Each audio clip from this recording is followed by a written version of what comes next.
मुझे डांटो, और अगर मैंने डाली होती तो मैं तुम्हें दिखाने के लिए बुलाकर तो नहीं लाती ना। सही कह रही हो, मैं अभी मम्मी से जाकर बात करता हूँ। थोड़ी देर बाद, मम्मी सच सच बताइए, मेरी फाइल अलमारी में से निकालकर डस्टबिन में आपने डाली थी ना? अरे अपनी माँ पर इल्जाम लगाता है, शर्म नहीं आती तुझे? मैं इल्जाम नहीं लगा रहा हूँ मम्मी, जो सच है वही पूछ रहा हूँ। अब जल्दी से बताइए आपने ऐसा क्यों किया? सास बहू का झगड़ा। अनामिका की सास पुष्पा अपनी बहू को कुछ खास पसंद नहीं करती थी और इसीलिए दोनों सास बहू में आए दिन झगड़ा होता रहता था। सास बहू के झगड़े के चक्कर में अनामिका के पति मोहित की जिंदगी मुश्किल में पड़ गई थी। बेचारा बार बार माँ और बीवी के झगड़े को सुलझाता ही रहता था, लेकिन दोनों समझने का नाम नहीं लेती थी। वैसे तो सब कुछ ठीक ठाक चल रहा था, लेकिन एक दिन अनामिका और पुष्पा के अंदर जोरदार झगड़ा हुआ और बात कुछ इस तरह थी। बहू, मैंने तुम्हें कल अपनी एक साड़ी धोने के लिए दी थी। हाँ मम्मी जी, वो साड़ी धोकर मैंने आपकी अलमारी में रख दी है। उसी की बात कर रही हूँ मैं। जरा देख तो, इस साड़ी को देखकर किसी भी तरह से लगता है ये धुली हुई है। अरे मम्मी जी, मैंने आपकी साड़ी वॉशिंग मशीन में अच्छे से धोकर सुखाकर आपकी अलमारी में तह बनाकर रखी थी। आपके तो नखरे खत्म ही नहीं होते। अरे कैसे बात कर रही है मुझसे? मेरे नखरे? अरे मोहित, जरा ये देख तो, ये साड़ी धुली हुई लग रही है क्या? अरे मम्मी, जब अनामिका कह रही है कि उसने साड़ी धोई थी तो मान लो ना। हर बात पर झगड़ा करना जरूरी है क्या? क्या है ना मोहित, तुम्हारी माँ को तो मेरे हर काम में नुस्ख निकालने की आदत पड़ गई है। जब तक दो चार खरी खोटी सुना नहीं लेती ना, इनका दिन नहीं निकलता। अरे चुप कर, बहू होकर मुझे जवाब देती हो। एक तो गंदे कपड़े उठाकर अलमारी में रख दिए, ऊपर से कैंची की तरह कचर कचर बोली जा रही हो। अरे मम्मी जी, आपको समझ में नहीं आता क्या? मैंने साड़ी धो कर रखी थी, तो फिर इतनी गंदी क्यों लग रही है? अब मुझे क्या पता मम्मी जी, आप इस पर इस तरह तेल और घी की चिकनाई के दाग लगाकर लाएंगी तो ये मेरी जिम्मेदारी थोड़ी ना है। अरे तो हाथ से धोना चाहिए था ना। मैं आपकी बहू हूँ, नौकरानी नहीं जो एक कपड़ा रगड़ रगड़ कर हाथ से धो दूंगी। आपको पहननी है तो पहनिए, नहीं तो रख दीजिए। तुझे तो मैं अच्छी तरह बताऊंगी, मुझे जवाब देती है। एक दिन सुबह के वक्त, अरे अनामिका, मेरी व्हाइट शर्ट कहाँ है? आज ऑफिस में बहुत बड़ा प्रेजेंटेशन है और मुझे वो व्हाइट शर्ट पहन कर जाना है। मुझे पता है, आपने मुझे 2 दिन पहले ही बता दिया था और आपकी शर्ट मैंने धोकर अच्छी तरह आयरन करके अलमारी में लगा दी है। जाइए वहां से ले लीजिए। अनामिका, ये तुमने क्या किया? ये देखो, शर्ट पर लिपस्टिक का दाग लगा हुआ है और ये तो एक जगह से जल भी गई है। नहीं नहीं मोहित, ऐसा नहीं हो सकता। मैंने तो तुम्हारी शर्ट ठीक से इस्त्री करके अलमारी में लगाई थी। तो फिर ये जल कैसे गई अपने आप? अलमारी में लटके लटके थोड़ी ना जल जाएगी। पर मोहित, मुझे अच्छी तरह याद है। देखो, अपनी गलती को छुपाने की कोशिश मत करो, और अगर शर्ट जल भी गई थी तो तुम्हें पहले बताना चाहिए था ना। मैं नई शर्ट लेकर आ जाता। अब ऐन वक्त पर शर्ट कहां से लेकर आऊं? मेरा इतना इम्पोर्टेंट प्रेजेंटेशन था, सब खराब हो जाएगा। अरे बेटा, क्यों परेशान होता है? ये देख, मैंने तेरे लिए पहले से ही एक नई व्हाइट शर्ट ला कर रखी है। लेकिन मम्मी, आप मेरे लिए व्हाइट शर्ट क्यों लेकर आई? अरे मुझे पता था तेरा प्रेजेंटेशन होने वाला है, और अपनी इस बहू पर तो मुझे बिल्कुल भी भरोसा नहीं। क्या पता मेरी साड़ी की तरह तेरी शर्ट भी गंदी करके रख देती, और देख वही हुआ ना। बेटा, सारी टेंशन छोड़ और ये नई शर्ट पहन कर जा। थैंक यू मम्मी, आज तो आपने बचा लिया मुझे। कुछ दिनों के बाद, अरे अनामिका, जानती हो, ऑफिस में मेरा जो दोस्त है ना अमर, आज उसका बर्थडे है और उसे तुम्हारे हाथ का चॉकलेट केक बहुत पसंद है। थोड़ा सा बनाकर टिफिन में रख दो ना प्लीज।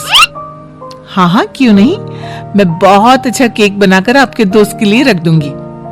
तुम्हारे हाथ का खाना खाकर तो वैसे ही मेरे ऑफिस के सारे लोग इतनी तारीफ करते हैं, क्या बताऊं। आप प्लीज एक अच्छा सा केक और बना दो, मेरी तो ऑफिस में शान बढ़ जाएगी। अनामिका केक बनाने के लिए रख देती है। पुष्पा चुपचाप जाकर उस पर ढेर सारा नमक डाल देती है।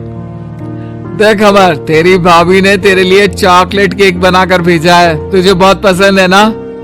यार तू बहुत किस्मत वाला है, भाभी इतना अच्छा खाना बनाती है और साथ में केक भी। वैसे भाभी को थैंक यू बोलना।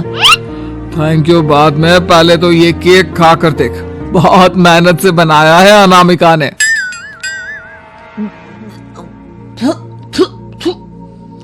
अरे यार, इस केक में तो बहुत सारा नमक है, लगता है भाभी ने शक्कर की जगह खूब सारा नमक डाल दिया है।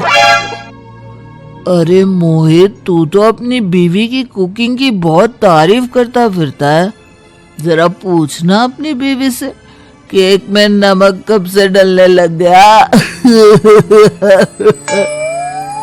क्या यार, तुझे भी मेरा ही जन्मदिन मिला था बिगाड़ने के लिए, केक नहीं लाना था तो मत लाता, कम से कम मुझे इस तरह नमक वाला केक तो नहीं खिलाता। अरे नहीं यार, अनामिका ऐसा नहीं कर सकती, जरूर कुछ गड़बड़ हुई होगी। घर जाने के बाद, अनामिका, अगर तुम्हारा केक बनाने का मन नहीं था तो ना बनाती, लेकिन मेरी बेइज्जती करवाने की क्या जरूरत थी? अरे आपकी बेइज्जती, ये आप क्या कह रहे हैं? मैंने तो सुबह आपको इतने अच्छे तरीके से केक बना कर दिया था। हाँ, लेकिन उसमें इतना सारा नमक डाल दिया था कि आज ऑफिस में मेरा अच्छा खासा मजाक बना है। मेरे सारे दोस्त हंस रहे थे मुझ पर। अरे बेटा, मैंने तो तुझे पहले ही समझाने की कोशिश की थी, एक नंबर की गैर जिम्मेदार है ये लड़की, कोई काम ठीक से नहीं करती। उस दिन भी गंदी साड़ी रख दी थी मेरी अलमारी में और झूठ बोल रही थी। कुछ दिनों के बाद, अनामिका देखो, मैंने अपना लैपटॉप चार्जिंग पर लगाया है, उसे अच्छी तरह चार्ज होने देना, मेरी एक अर्जेंट मीटिंग है, प्लीज बीच में से हटाना मत। हाँ हाँ ठीक है, मैं नहीं हटाऊंगी। पुष्पा चुपचाप से जाकर चार्जिंग का बटन बंद कर देती है।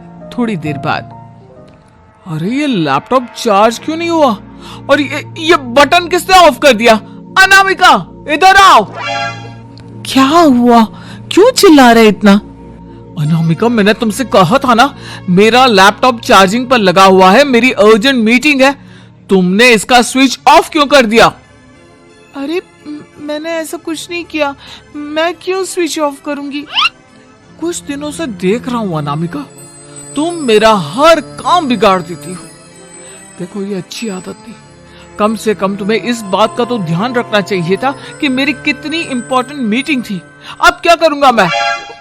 आई एम सॉरी मोहित, लेकिन सच में मैंने जानबूझकर कुछ नहीं किया।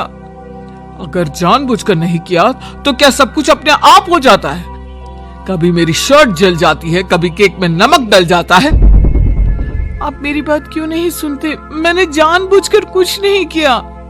फिर से वही बात, अरे कितनी बार तुम्हें समझा चुका हूं, इस तरह मेरा काम बार बार मत बिगाड़ा करो।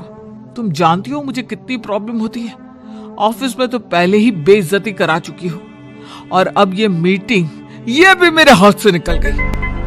अनामिका की समझ में कुछ नहीं आता कि आखिर उसके साथ ये सब क्या हो रहा था और क्यों हो रहा था।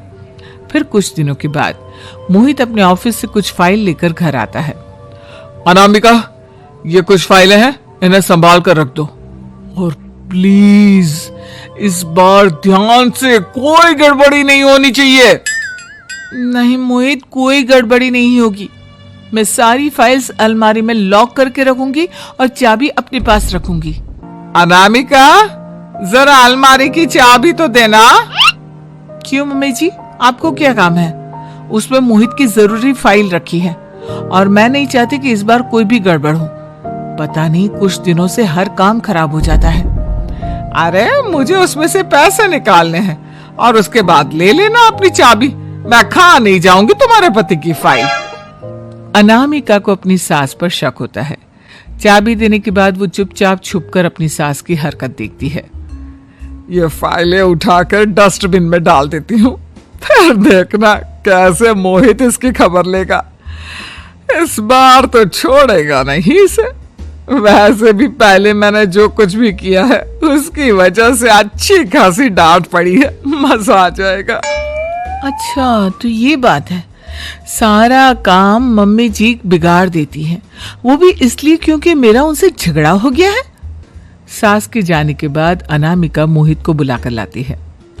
क्या हुआ अनामिका, क्या दिखाना है? ये देखिए, आपकी फाइल डस्टबिन में पड़ी हुई है। इसीलिए तो कहा था संभाल कर रखना, और तुमने उठाकर ये फाइल डस्टबिन में डाल दी। मैंने नहीं, तुम्हारी मम्मी ने डाली है, मुझसे बदला लेने के लिए, ताकि तुम मुझे डांटो। और अगर मैंने डाली होती तो मैं तुम्हें दिखाने के लिए बुलाकर तो नहीं लाती ना। सही कह रही हो, मैं अभी मम्मी से जाकर बात करता हूँ। थोड़ी देर बाद, मम्मी सच सच बताइए, मेरी फाइल अलमारी में से निकालकर डस्टबिन में आपने डाली थी ना? अरे अपनी माँ पर इल्जाम लगाता है, शर्म नहीं आती तुझे? मैं इल्जाम नहीं लगा रहा हूँ मम्मी, जो सच है वही पूछ रहा हूँ। आप जल्दी से बताइए आपने ऐसा क्यों किया? अरे तो क्या करती, तेरी बीवी मुझसे झगड़ा करती है, उल्टे सीधे जवाब देती है। मुझे उससे बदला लेना था। अरे मम्मी, लेकिन आप दोनों के झगड़े के चक्कर में मेरा कितना नुकसान हुआ है, ये कभी सोचा आपने? मम्मी जी, अगर आपका बदला पूरा हो गया हो तो आइंदा ऐसी कोई हरकत मत करना, क्योंकि अब आपकी सच्चाई हमारे सामने आ चुकी है। यह तो वक्त ही बताएगा मैं क्या करूंगी और क्या नहीं। मम्मी जी, कहा ना आप ऐसा कुछ नहीं करेंगी। अरे मेरी जो मर्जी आएगी वो मैं करूंगी। मेरा सर घूम रहा है, सास बहू के झगड़े में मेरी जिंदगी का तो कचरा हो गया है, कचरा।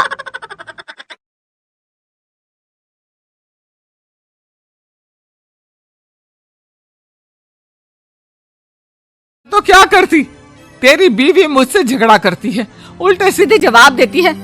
मुझे उससे बदला लेना था। अरे मम्मी, लेकिन आप दोनों के झगड़े के चक्कर में मेरा कितना नुकसान हुआ है, ये कभी सोचा आपने? मम्मी जी, अगर आपका बदला पूरा हो गया हो तो आइंदा ऐसी कोई हरकत मत करना, क्योंकि अब आपकी सच्चाई हमारे सामने आ चुकी है। यह तो वक्त ही बताएगा मैं क्या करूंगी और क्या नहीं। मम्मी जी, कहा ना आप ऐसा कुछ नहीं करेंगी। अरे मेरी जो मर्जी आएगी वो मैं करूंगी। मेरा सर घूम रहा है, सास बहू के झगड़े में मेरी जिंदगी का तो कचरा हो गया है, कचरा।